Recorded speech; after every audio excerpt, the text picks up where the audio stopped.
நாடு முழுவதும் இருக்கக்கூடிய பாஜக ஆளக்கூடிய மாநிலங்கள் அத்தனையிலையுமே வங்கதேசத்தவர்களை நாங்கள் நாடு கடத்த போகிறோம், அவங்கள சிறையில் அடைக்க போகிறோம் அப்படின்ற பேரில் மேற்கு வங்க மாநிலத்தைச் சேர்ந்த புலம்பெயர் தொழிலாளர்கள் அத்தனை பேரையுமே போலீஸ் ஸ்டேஷனை கூட்டிகிட்டு வந்து அவங்கள டார்ச்சர் பண்ணி அவங்கள ஜுடிஷியல் கஸ்டடிக்கு அனுப்பக்கூடிய சம்பவம் என்பது தற்போது நாடு முழுக்க நடந்துகிட்டு இருக்கு. இதற்கான ரிப்போர்ட் அத்தனையுமே மம்தா பானர்ஜி அரசுக்கு உடனடியாக அனுப்பப்பட்டுக்கிட்டே இருக்கு. கடந்த ஜூலை 24 இது போன்ற ரிப்போர்ட்டுகளை பார்த்து அதிர்ச்சி அடைந்த மம்தா பானர்ஜி என்ன பதிவு போட்டார் அப்படின்னா, ராஜஸ்தானாக இருக்கட்டும், ஹரியானாவாக இருக்கட்டும், அங்கே இருக்கக்கூடிய புலம்பெயர் தொழிலாளர்கள் மேற்கு வங்கத்தை சேர்ந்தவர்கள் அத்தனை பேரையுமே வங்கதேசத்தவர்கள் அப்படின்ற பேரில் முத்திர குத்தி அவங்கள எல்லாத்தையும் டார்ச்சர் பண்ணிக்கிட்டு இருக்கிறாங்க. இந்த மொழி தீவிரவாதத்தை அவங்க உடனடியாக நிறுத்திக்கிறணும்.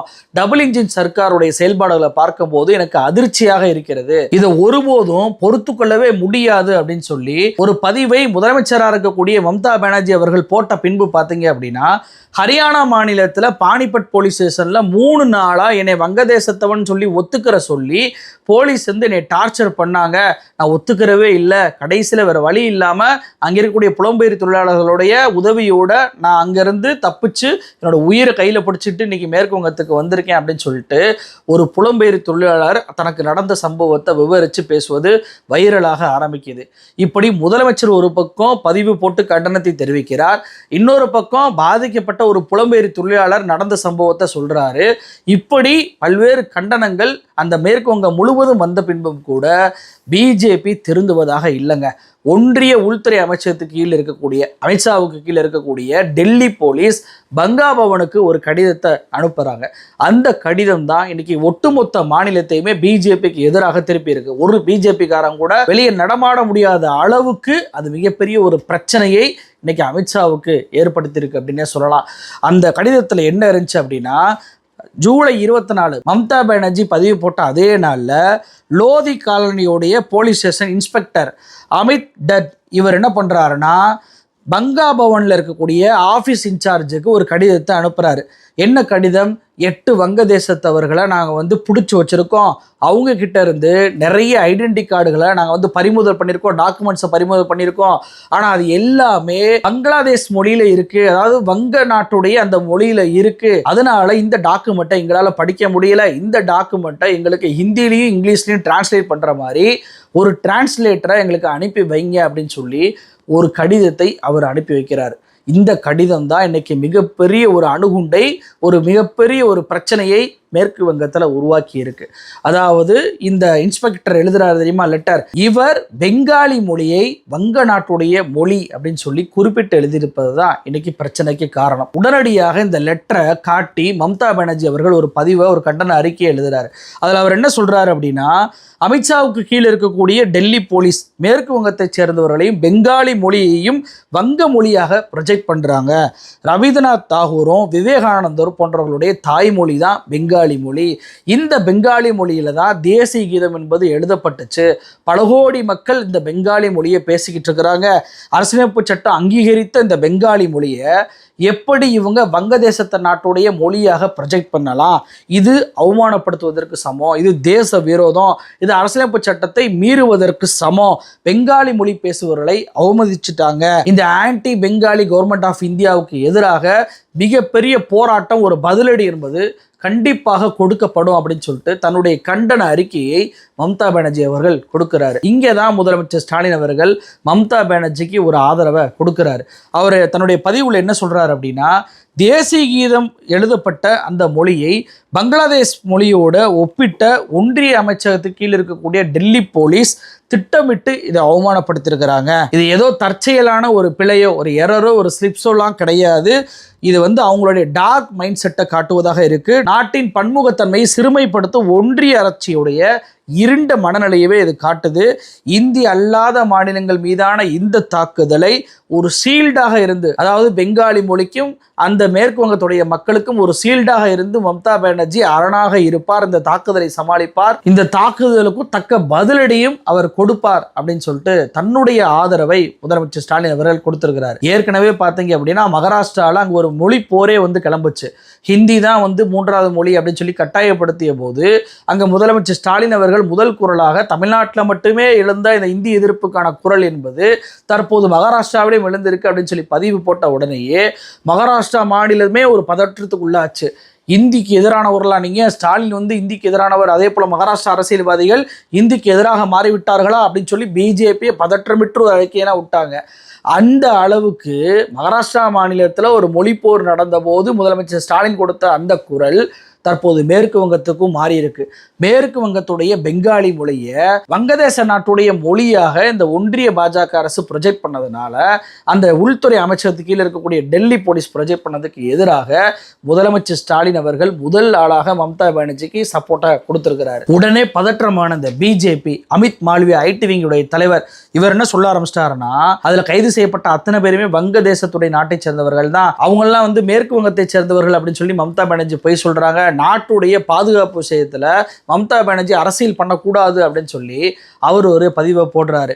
நான் என்ன கேட்கிறேன் அப்படின்னா, அவர்கள் உண்மையிலே வங்கதேச நாட்டை சேர்ந்தவர்களாக இருந்தா நீங்க டெல்லி போலீஸ் யாருக்கு கடிதம் அனுப்பியிருக்கணும்?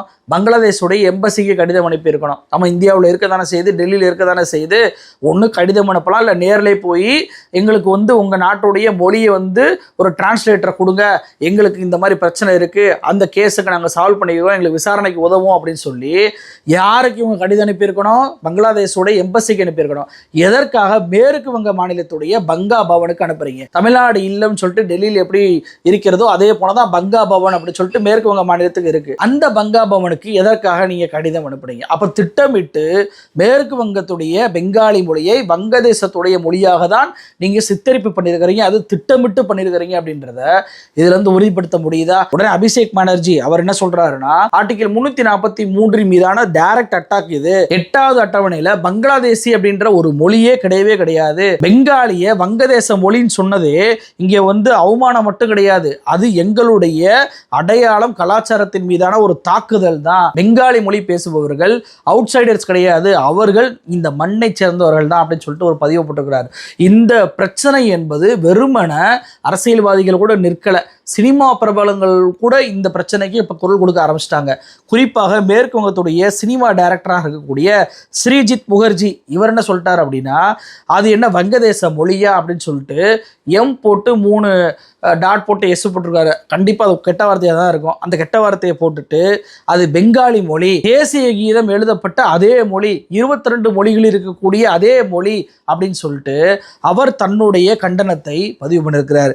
அதே போல் பெங்காலியுடைய பாடகராக சிங்கராக இருக்கக்கூடிய ரூபம் இஸ்லாம் இவர் என்ன பதிவு பண்ணியிருக்காருன்னா, என்னையா அது 22 மொழியில பெங்காலி மொழி ஒரு மொழி இல்லையா? ஏன் இப்படி வங்கதேச நாட்டுடைய மொழியாக இதை ஒரு மென்ஷன் பண்ணணும்?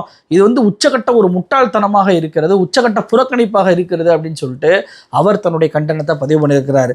அதே போல பெங்காலியோடைய இன்னொரு சிங்கராக இருக்கக்கூடிய சுரோஜித் சாட்டர்ஜி இவர் என்ன போட்டிருக்கிறாருன்னா, பெங்காலி மொழியை வங்கதேச நாட்டுடைய மொழியாக இவங்க எல்லாம் சொல்றாங்க, இப்படி நம்முடைய மொழியை இவங்க புறக்கணிப்பது என்பது எனக்கு பெரிய ஆச்சரியத்தெல்லாம் ஏற்படுத்தல, இவங்க இப்படிதான் செய்வாங்க அப்படின்னு சொல்லிட்டு அவருமே தன்னுடைய கண்டனத்தை பதிவு பண்ணியிருக்கிறார். அப்போ மேற்கு வங்க மாநிலத்துடைய அந்த மொழியை, பெங்காலி மொழியை இன்னொரு நாட்டுடைய மொழியாக கருதி அவங்க அத்தனை பேரையுமே அகதிகளாக்கக்கூடிய செயல் திட்டத்தை இந்த ஒன்றிய பாஜக அரசும் பாஜக ஆளக்கூடிய மாநில அரசுகளும் சேர்ந்தே செய்கின்றன அப்படின்ற டவுட் இன்னைக்கு மம்தா பானர்ஜியால் எழுப்பப்பட்டுக்கிட்டு இருக்கு.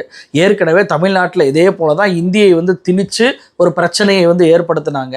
அதே போல் மகாராஷ்டிராவிலும் அந்த பிரச்சனையை ஏற்படுத்தினாங்க. இப்போ அது மேற்கு வங்கத்திலையும் இவங்க ஏற்படுத்துகிறாங்க. அப்படின்றப்போ இந்தி அல்லாத மொழிகள் மீது இவங்க எப்படிப்பட்ட ஒரு தாக்குதலை செய்கிறாங்க அப்படின்றதுக்கு இதெல்லாம் ஒரு சாட்சியாக மாறுது. இன்னைக்கு மேற்கு வங்கத்துடைய மொழியை இழிவுபடுத்தக்கூடிய இவர்கள் நாளைக்கு தமிழ் மொழியும் இழிவுபடுத்த தான் செய்வாங்க, மலையாள மொழியும் இழிவுபடுத்த தான் செய்வாங்க, கன்னட மொழியும் இழிவுபடுத்த தான் செய்வாங்க.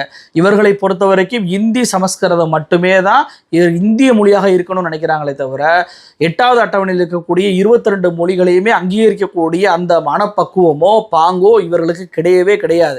சமீபத்தில் தான் RSS உடைய தலைவராக இருக்கக்கூடிய மோகன் பகவத் சொன்னார், சமஸ்கிருதம் தான் ஒவ்வொரு மாநிலத்திலையுமே ஒரு இணைப்பு மொழியாக இருக்கணும், மக்களுக்கு ஒரு இணைப்பு மொழியாக இருக்கணும், நாட்டுடைய மொழியாக இருக்கணும் அப்படின்னு சொல்லி பேசியிருந்தார்.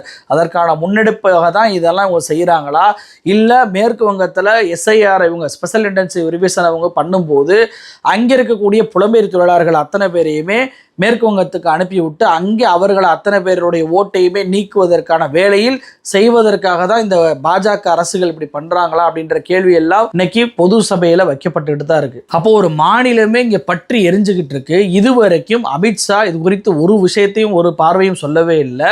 டெல்லி போலீஸ் மீது நடவடிக்கை எடுக்கவே இல்லை. ஏன் இப்படி ஒரு கடிதத்தை அனுப்புனீங்க அப்படின்னு சொல்லிட்டு விசாரணைக்கு உத்தரவிடவும் இல்லை.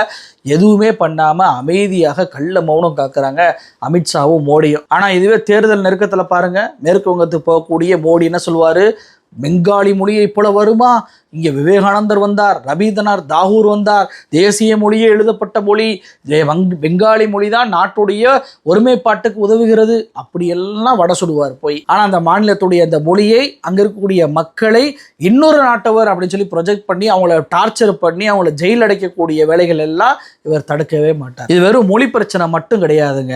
அந்த மாநிலத்தை சேர்ந்த அத்தனை பேரையுமே இவங்க தாக்கி இன்னொரு நாட்டவர்னு சொல்றாங்கன்னு வச்சுக்கோங்களேன். நாளைக்கு மேற்கு வங்கத்தில் இருக்கக்கூடிய ஹரியானா புலம்பெயர் தொழிலாளர்கள் அடிக்க மாட்டாங்களா? ராஜஸ்தான்ல இருந்து வந்த புலம்பெயர் தொழிலாளர்கள் அடிக்க மாட்டாங்களா? இது ஒவ்வொரு மாநிலம் விட்டு மாநிலம் மாறியறாதா? நாளைக்கு தமிழ்நாட்டிலேயும் இந்த பிரச்சனை வந்துடாதா?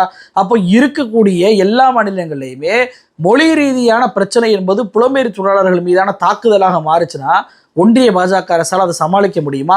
இதைத்தான் அவங்க விரும்புகிறாங்களா? இதில் முதலமைச்சர் கொடுத்த அந்த ஆதரவு என்பது மிக மிக முக்கியமானதுங்க. நம்ம இந்தியாவில் எங்கெல்லாம் இந்தி திணிப்பு நடக்கிறதோ, எங்கெல்லாம் ஒரு மாநிலத்துடைய அந்த மொழிகள் மீதான தாக்குதல் நடத்தப்படுகிறதோ, அங்கெல்லாம் முதல் ஆளாக முதலமைச்சர் ஸ்டாலின் அவர்கள் கண்டனத்தை பதிவு பண்ணுறாரு. இது உண்மையிலே மிகப்பெரிய அளவுக்கு வரவேற்கப்பட வேண்டிய ஒன்று. ஏன்னா இப்படி ஒரு முதலமைச்சர் தங்களுடைய மாநிலத்துக்கு ஒரு ஆதரவு தெரிவிக்கிறார் அப்படின்ற எண்ண ஓட்டம் அந்த மேற்கு வங்கத்தமாக இருக்கட்டும், அது மகாராஷ்டிரமாக இருக்கட்டும், அல்லது இன்னும் பிற மாநிலங்களாக இருக்கட்டும், அந்த மக்கள் அத்தனை பேருக்குமே ஏற்படும். அந்த எண்ணம் என்பது அங்கே இருக்கக்கூடிய தமிழர்கள் இருப்பாங்க தெரியுமா, அவங்க மீது ஒரு நல்ல அபிப்பிராயத்தை ஏற்படுத்தும். அப்போ முதலமைச்சர் ஸ்டாலின் அவர்கள் மேற்கு வங்க அரசியலில் கொடுத்த அந்த குரலை நான் கண்டிப்பாக வரவேற்கிறேன். நீங்கள் எப்படி நினைக்கிறீங்க அப்படின்றத கமெண்ட்ல சொல்லுங்கள். நன்றி.